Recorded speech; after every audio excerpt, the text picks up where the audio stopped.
Welcome back to my channel. এটা হচ্ছে একটা শর্ট ট্রিপের ব্লগ। আর আমরা যাচ্ছিলাম তারাপীঠে। আমার অনেক দিন তো যাওয়ার ইচ্ছা ছিল, রেজাল্ট পাওয়ার পর থেকে কিন্তু যাওয়া হয়নি। তো চলে গেছিলাম আমরা কলকাতা স্টেশনে। আর ওখানে গিয়ে আমরা একটু খাওয়া দাওয়া করে ওয়েট করছিলাম। আমাদের ট্রেন অলরেডি এসে গেছিলো, বাট ছাড়ার এখনও 2 ঘন্টা দেরি ছিল, তাই আমরা একটু স্টেশনে ঘুরলাম। তারপর ট্রেনে বসেই পড়েছিলাম, অনেকেই বসে পড়েছিল ট্রেনে। আর দেখো বাবা ছিল বাইরে। আর তারপর ট্রেন ছেড়ে দিল। আর দেখো, সত্যি বলতে বেশি কেন রেকর্ড নেই জানো তো, এখানে ট্রেনে না খেতে খেতে ঘুমাতে ঘুমাতেই আমি পৌঁছে গেছিলাম। আমি ওখানে ট্রেনে অনেকক্ষণ ঘুমিয়েছি, তাই অল্প শ্যুট করেছি ট্রেনের মধ্যে। আর তারপরে আমরা পৌঁছে গেছি রামপুরহাট। আর এই গরমে পুরো আলো সিদ্ধ হয়ে গেছিলাম, কি গরম! আর এই গাড়িগুলোতে আরও গরম, আর এত চেপে চেপে লোকজন বসায়। তাও গাড়িটা চললে একটু রিলিফ পেয়েছিলাম। আর ভিডিও করার জায়গা ছিল না, লোকে পুরো একদম গায়ে উঠে বসেছিল। আর তারপরে আমরা গেছিলাম আমাদের হোটেলে, যেখানে যেখানে আমরা রাতটা স্টে করবো। আর দেখো কত সুন্দর ছিল হোটেলটা। ওইখানে গিয়ে আমি ফ্রেশ হয়ে একেবারে রেডি হয়ে গেছিলাম মন্দিরে যাওয়ার জন্য। আর আমরা প্রত্যেকবার সন্ধ্যাবেলায় পুজো দিই, তো আমরা তাতে করে রেডি হয়ে গেছিলাম। আমাদের টাইম দেওয়া ছিল 7টার সময়, তো আমরা তাতে করে বেরিয়েছিলাম। আর আমি ওখানে ফুচকা খেয়েছিলাম আগে, কারণ কি খুব খিদে পেয়ে গেছিলো আমার। আর তারপর দেখো, তোমরা তো অনেকেই গেছো তারাপীঠ মন্দিরে।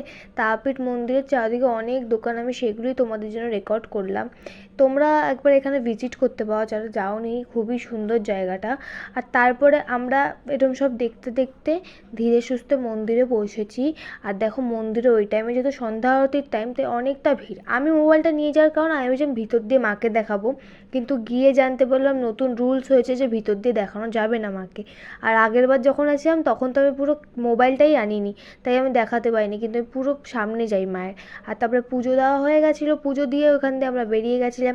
আমাদের পুজো দিতে বেশিক্ষণ লাগে না, কারণ কি আমাদের একটা ব্রাহ্মণ কাকু ঠিক করা আছে। আর তারা আমাদের স্পেশাল এন্ট্রি মানে ভিআইপি এন্ট্রি দিয়ে দেয়, তো আমাদের বেশিক্ষণ লাগে না, একদম মায়ের সামনে গিয়ে পুজো দিতে পারি। তো খুবই ভালো হয় প্রত্যেকবারের এক্সপিরিয়েন্স। তারপর রাতে আমরা খাওয়া দাওয়া করে নিয়েছিলাম।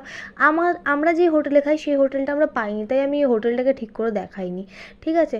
তারপরে রাত হয়ে গেছে, তো রাতে ঘুমিয়ে পড়েছিলাম। আর দেখো মর্নিংয়ে উঠে পড়েছিলাম। মর্নিংয়ে ওই দিন কোনো কাজ ছিল না, তো খুব রিল্যাক্সে আমি, বাবা, মা সবাই চান ফান করে রেডি হয়ে হোটেল থেকে চেক আউট করে আজকে আমাদের ফেভারিট হোটেল খোলা ছিল, ওইখানে খেয়ে আমরা কিছুক্ষণ ওখানে বসেছিলাম, কারণ কি আমরা অলরেডি অনেক তাড়াতাড়ি রেডি হয়ে গেছিলাম। তারপর ওইখান দিয়ে আমরা একটা গাড়ি ধরে আমরা স্টেশনের উদ্দেশ্যে বেরিয়ে পড়ি। আর দেখো এখানে স্টেশনে পৌঁছে গেছি আমি। তারপর স্টেশনে গিয়েও আমরা 1-2 ঘন্টা বসেছিলাম, সেটা রেকর্ড করার কিছু ছিল না। তারপরে ট্রেনে উঠে অনেকক্ষণ, মানে সত্যি বলতে সাফারটা কম লাগলো। আর তারপর ওইখান দিয়ে আমরা নৈহাটি স্টেশনে এসেছিলাম। আর নৈহাটি স্টেশন থেকে ট্রেন ধরে আমরা বাড়ি ফিরেছিলাম।